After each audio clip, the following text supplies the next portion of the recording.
Hello everyone.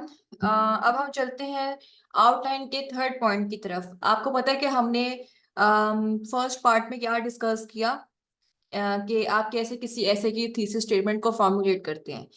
आपको पता है कि जो भी टॉपिक्स जो आपको इंस्ट्रक्टर्स करवाते हैं हमेशा वो वाले टॉपिक्स नहीं आते, हमेशा टॉपिक्स एक्सचेंज फॉर्म में आते हैं। इंस्ट्रक्टर का जो काम होता है वो सिर्फ ये होता है कि वो आपको ये बताता है कि अगर एक ऐसे की फॉर्म किस तरह से आए तो आपने उसको किस तरह से लिखना है, मतलब इस तरह से लिखना है। और अगर किसी और फॉर्म में ऐसे आता है, जैसे अब आगे हम फॉर्म्स डिस्कस करेंगे, तो उसको आपने किस तरह से कैटर करना है। ठीक है, तो अब आपने ये बस ये चीज देखनी है कि अगर ऐसे इस तरह का फॉर्म इस तरह की फॉर्म में आता है जिसमें एक कॉलन हो और यहाँ पर और हो, तो हम उसको कैसे उसकी आउटलाइन बनाएंगे, हम ये डिस्कस कर रहे हैं। तो अगेन जिन्होंने मुझे आज ज्वाइन किया है मेरे व्हाट्सएप ग्रुप में, उनके लिए मैं ये दरख्वास्त करूंगी कि ये बेसिकली मैं 2024 एस्पायरेंट्स के लिए बना रही हूँ, कि वो लोग कह रहे थे कि ये टाइम करीब है पेपर का, तो ऐसे पास करवा दें या ऐसे के बारे में चीज़ें बता दें कि एटलीस्ट वो उसको फॉलो कर सके अपने पेपर में। क्योंकि इस स्टेज पे अगर आप एक सीरियस कैंडिडेट हैं तो आपको ये सब चीज़ें पता होंगी जो मैं यहाँ पे आपको आउटलाइन में बता रही हूँ। ठीक है, it is not for CSS 2025 aspirants, क्योंकि you guys have plentiful time. लेकिन अगर आप भी ये वीडियो देख रहे हैं तो ये आप इससे ओवरव्यू ले सकते हैं कि आपने किस तरह से अपनी तैयारी करनी है ये देखते हुए। ठीक है, तो और ये जो जो लोग पहली दफा मेरी ये वीडियो देख रहे हैं उनको तो ये समझ ही नहीं आएगा कि मैं क्या बात कर रही हूँ, तो वो उनको मैं ये कहूंगी कि मेरी ऐसे की प्लेलिस्ट में जाएं और फर्स्ट वीडियो से देखना शुरू करें, क्योंकि हर वीडियो पिछली वीडियो से कनेक्टेड है। ठीक है, तो अब हम हैं जी थर्ड पॉइंट की तरफ, हम थर्ड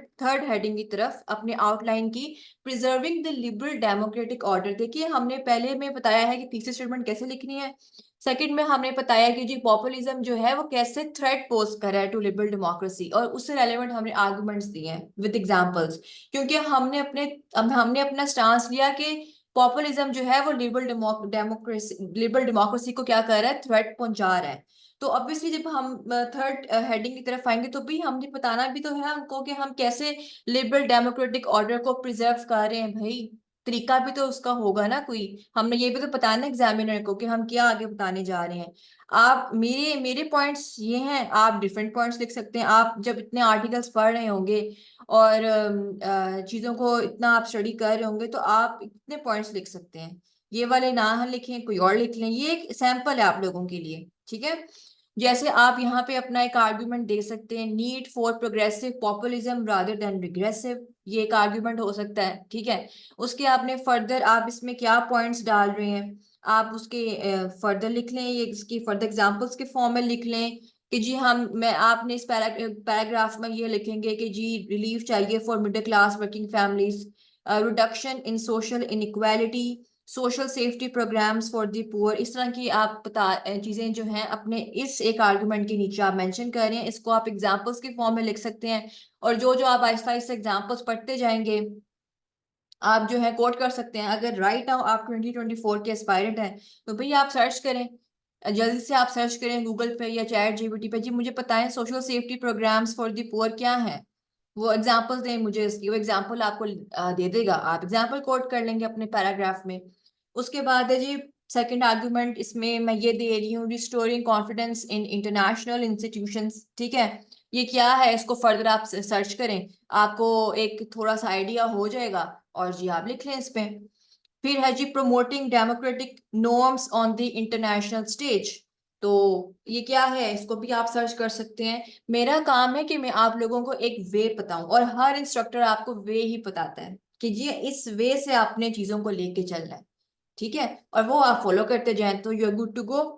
तो ये है थर्ड पॉइंट आउटलाइन का जो आप मेंशन करेंगे। मैं आपको बार बार कहूं कि अगर एक बच्चा सिर्फ ऐसे में फेल हो रहा है और बाकी सब्जेक्ट्स में क्लियर हो रहा है, तो उसका मतलब है कि उसके अंदर एक गुड कैपेसिटी है पैराग्राफ्स को लिखने की। लेकिन अगर वो जहाँ फेल हो रहा है, वो वहां फेल हो रहा है कि जहाँ उसने ऐसे की जो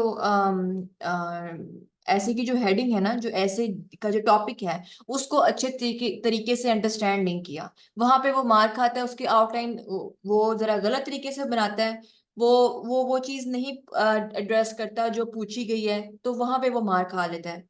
तो ये इसलिए आउटलाइन जो है वो बहुत बहुत इंपॉर्टेंट है, तो इसलिए मैं आपको इसकी आउटलाइन करवा रही हूँ। यहाँ से आप देखें, पॉइंट्स उठा सकते हैं, उसको अंडरस्टैंड कर सकते हैं, खुद से सर्च कर सकते हैं कि भाई इस पॉइंट में मैं फर्दर क्या लिख सकता हूँ। ठीक है, तो इस तरीके से जो है ना आपकी आउटलाइन का एक फॉर्मेट होना चाहिए। ठीक है, थैंक यू सो मच।